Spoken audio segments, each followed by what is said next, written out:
କେବେ ବି ଆସିବ ନାହିଁ ରାଗ, କରନ୍ତୁ ଏହି କାମ। ନିଜ କ୍ରୋଧ ଉପରେ କେମିତି ନିୟନ୍ତ୍ରଣ ରଖିବେ? ବନ୍ଧୁଗଣ, ରାଗ ଗୋଟିଏ ଏପରି ଜିନିଷ ଅଟେ, ଏହା ଆମର ସବୁ ଜିନିଷକୁ ନଷ୍ଟ କରିଥାଏ। କ୍ରୋଧ କେଉଁଠାରେ ବି ଆସିପାରେ, ଯେକୌଣସି କାମରେ ହେଉ ବା ସମୟରେ ହେଉ। କ୍ରୋଧ ବିଭିନ୍ନ ପ୍ରକାର କାରଣ ପାଇଁ ଆସିଥାଏ।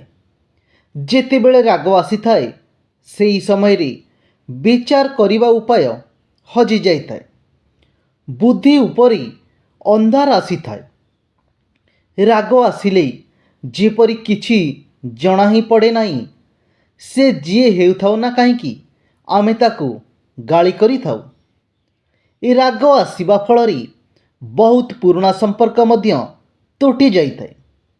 ବାରମ୍ବାର ଆମେ ଚେଷ୍ଟା କରୁଛୁ ଓ ପ୍ରତିଜ୍ଞା ବି ନେଉଛୁ କି ଆମେ ଆଉ ରାଗିବା ନାହିଁ, କିନ୍ତୁ ଆମକୁ ବାରମ୍ବାର କ୍ରୋଧ ଆସିଥାଏ।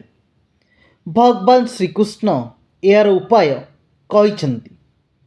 ଉଦାହରଣ ପାଇଁ ଏକ ଛୋଟ ପିଲାକୁ ଦେଖନ୍ତୁ। ତାକୁ ଏକ ଛୋଟ ଖେଳନା ଦରକାର, କିନ୍ତୁ ଯଦି ସିଏ ସେଇ ଜିନିଷଟି ନ ପାଏ, ତେବେ ସେ ରାଗିଯାଏ। ସେଠାରେ ତା'ର ଏହିପରି ଲକ୍ଷଣ କ୍ରୋଧ ଅଟେ। କାରଣ ଯେହେତୁ ସେ ଛୋଟ ପିଲା ଓ ତା'ର ବଳ ନାହିଁ, ସେଥିପାଇଁ ସେ କିଛି କରିପାରିନଥାଏ। ସେହି ପିଲା ତା'ର ଭିତରେ ଥିବା ରାଗକୁ ସେ ଦେଖାଇ ଦେବାକୁ ଚେଷ୍ଟା କରେ। ରାଗ ଦ୍ୱାରା ଯେତେବେଳେ ଆମ ମନରେ ଅହଙ୍କାର ଆସିଥାଏ ଓ ଯେତେବେଳେ ଆମକୁ ଏକ ଜିନିଷ ମିଳିନଥାଏ ଏବଂ ଭୟ ଲାଗିଥାଏ, ସେହି ସମୟରେ ଆମକୁ ରାଗ ଆସିଥାଏ।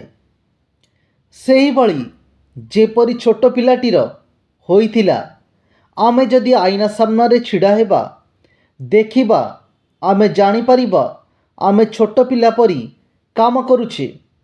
କିନ୍ତୁ ଏହା ଜାଣିଲା ପରେ ମଧ୍ୟ ଆମେ କ୍ରୋଧ ଛାଡ଼ିନଥାଉ। ଆମେ ଅନୁଭବ କରି ଜାଣିପାରିବା କି ଆମେ ରାଗିବା ଦ୍ୱାରା ଆମର କିଛି ଲାଭ ହୋଇନଥାଏ, ବରଂ କ୍ଷତି ହୋଇଥାଏ। ଆମକୁ ଧନ ବା ମାନ କେବେ କୌଣସି ଜିନିଷ ରାଗ ଦ୍ୱାରା ମିଳିନଥାଏ। ରାଗିବା ଫଳରେ ଆମେ ବହୁତ ଜିନିଷ ନଷ୍ଟ କରିଥାଉ ଓ ସବୁଠୁ ବଡ଼ କଥା ହେଉଛି, ଏହାପରେ ଆମକୁ ଚେତା ଆସିଥାଏ କି ରାଗ କମିଲା ପରେ ଆମେ ଜାଣିଥାଉ କିଛି ଜିନିଷ ଭାଙ୍ଗି ଯାଇଛି। କ୍ରୋଧ ଆଉ କିଛି ନୁହେଁ, କେବଳ ଆମର ଛୋଟ ପିଲା ବୁଦ୍ଧି ଭଳି।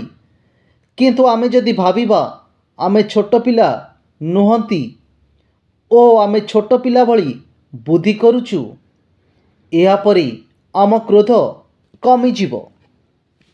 ଏହା ଥିଲା ଆମର କେବେ ବି ଆସିବ ନାହିଁ ରାଗ, କରନ୍ତୁ ଏହି କାମ।